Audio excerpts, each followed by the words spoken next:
Hello दोस्तों, इस video में हम लोग बात करने वाले हैं अपने नेक्स्ट ऑपरेटर्स की कंडीशनल स्टेटमेंट की, सॉरी, जिसका नाम है स्विच स्टेटमेंट। तो इस वीडियो में हम लोग स्विच स्टेटमेंट को गो थ्रू करेंगे कि स्विच स्टेटमेंट क्या होता है। तो सबसे पहले क्या है कि मैं उसको एक आपको कोड के थ्रू समझाता हूँ, उसके बाद मैं आपको थ्योरेटिकल इंट्रोडक्शन दूंगा। तो एक फाइल बनाता हूँ मैं सबसे पहले मेन डॉट जावा नाम से, और उसके अंदर जैसे कि आपको दिख रहा है कि मैंने कोड लिख लिया है यहाँ पे और मैंने उसको पेस्ट किया है। तो देखो मैं क्या कर रहा हूँ कि एक को क्लास बनाई मेन नाम से, और एज यूजुअल जैसे हमारा मेन फंक्शन होता है, मेन मेथड होता है, वो मैंने कॉल किया।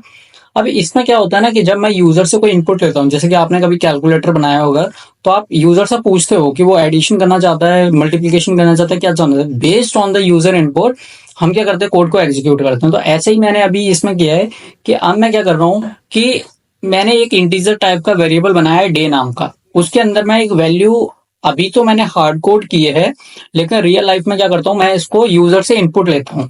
तो बेस्ड ऑन दिस इनपुट ये जो वैल्यू है वो इस स्विच में पास होगी, और जो भी ये वैल्यू यहाँ पे हमने लिखी है वेरिएबल में वो इससे मैच होती है जो केस के आगे होता है। तो केस 1, केस 2, केस 3, इस तरीके से हम लोग चलते जाएंगे, और लास्ट में क्या है, ब्रेक यूज करते हैं। लेकिन आपको अगर मैं समझाऊं कि इन चीजों का यूज क्या है, तो देखो सबसे पहले मैंने यहाँ पे 4 लिखा हुआ है। तो ये क्या करेगा, कोड को यहाँ पे 4 को पास कराएगा, और वो देखेगा कि स्विच जो है 4 पास कर रहा है, तो 4 को वो मैच कराएगा केस 1 से। तो 1 तो 4 के बराबर है नहीं, तो इसको एग्जीक्यूट नहीं करेगा। 2 से मैच कराएगा, उस वो भी बराबर नहीं है, तो वो भी नहीं एग्जीक्यूट होगा। 3 भी नहीं होगा।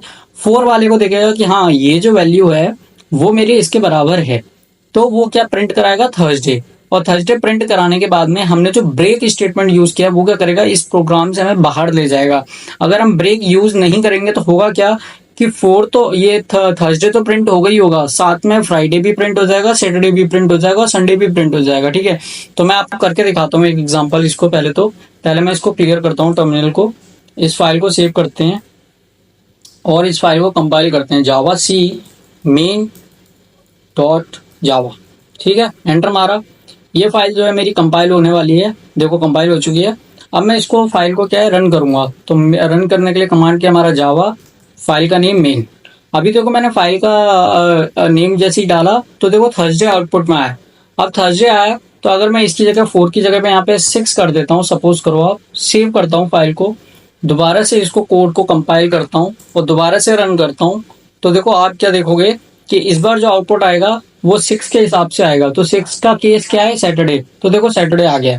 लेकिन अगर मैं यहाँ पे अगर मैं ब्रेक यूज ना करता, ये जो ब्रेक कमांड है वो यूज ही ना करता अगर, तो देखो क्या होता है। तो मैं आपको दिखा देता हूँ एक बार करके।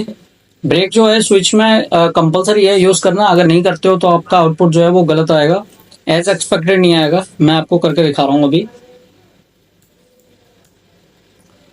तो देखो सारे मैंने ब्रेक हटा दिए हैं। ठीक है, अब देखो फाइल कोड को मैंने सेव किया, और मैं इस कोड को दोबारा से कंपाइल कर रहा हूँ, और दोबारा से रन करते हैं इस कोड को।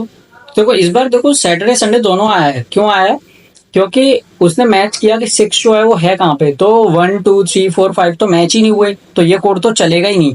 लेकिन 6 वाला मैच हो गया, तो सैटरडे तो चलेगा ही चलेगा, लेकिन उसके नीचे जितने भी केसेस है ना वो भी चलेंगे ही चलेंगे। ठीक है, और एक चीज और जो मैं बताना भूल गया आपको, कि इन केस अगर हमारा कोई भी केस नहीं चलता है तो उसका नाम है डिफॉल्ट।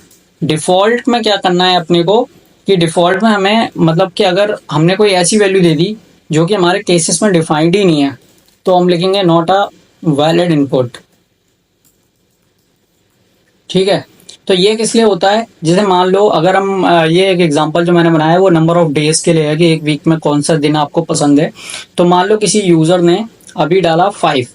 ठीक है, तो अगर मैं इसको सेव करता हूँ फाइल को, और इसको कंपाइल करके दोबारा से एग्जीक्यूट करते हैं कोड को, तो देखो ये फाइल जो है मेरी ये हो गई। तो देखो अब क्या आ रहा है, फ्राइडे, सैटरडे, संडे, 3 आउटपुट आ गए, जो कि और उसके बाद नॉट अ वैलिड इनपुट भी आ गया। ठीक है ना, तो मतलब ये क्या कर रहा है कि जो हमने ब्रेक कमांड हटाया था उसका यूज आपको पता चल गया होगा कि ब्रेक क्यों जरूरी था। तो ब्रेक हमें लिखना ही पड़ेगा हर कमांड के हर केस के बाद में। तो अब देखो मैं क्या करता हूँ, क्विकली ये कॉपी पेस्ट करता हूँ ब्रेक को, और हर केस के बाद में प्रिंट कर देता हूँ, ताकि हम जो चाह रहे हैं उसी हिसाब से काम हो। तो देखो मैं यहाँ पे प्रिंट करता हूँ सबसे पहले, और उसके बाद में जो लास्ट वाला है डिफॉल्ट के बाद तो मतलब कोड अपने आप ही बंद हो जाता है, लेकिन मैं उधर भी ब्रेक लगा दे रहा हूँ। अब अगर मैं कोड को दोबारा से कंपाइल करता हूँ और उसके बाद रन करता हूँ इसको, तो अब देखो आउटपुट क्या है, 5 फ्राइडे। फ्राइडे मतलब क्योंकि मैंने केस क्या है 5 किया, लेकिन अगर मान लो अगर मैं 10 करता, हालांकि 10 का कोई हमने केस डिफाइन ही नहीं किया है, तो मैं इस कोड को सेव किया, इसको जल्दी से क्विकली क्लियर किया और कोड को कंपाइल किया और रन किया। तो देखो अब आउटपुट क्या आना चाहिए आपके हिसाब से, क्योंकि 5 नाम का तो मैंने 10 केस से तो कोई बनाया ही नहीं है। तो देखो एरर क्या आ गया, नॉट अ वैलिड इनपुट, मतलब कि आउटपुट यह है। तो उसने क्या है, डिफॉल्ट केस कर दिया। अगर कोई भी केस मैच नहीं होगा तो डिफॉल्ट केस चलेगा, ठीक है। और अगर आप जो वैल्यू इनपुट कराओगे अगर वो मैच करती है तो उस हिसाब से केस होगा, ठीक है। तो ये था स्विच स्टेटमेंट। नेक्स्ट वीडियो में हम लोग अपना जो आगे के टॉपिक्स पढ़ेंगे। तो इस वीडियो के लिए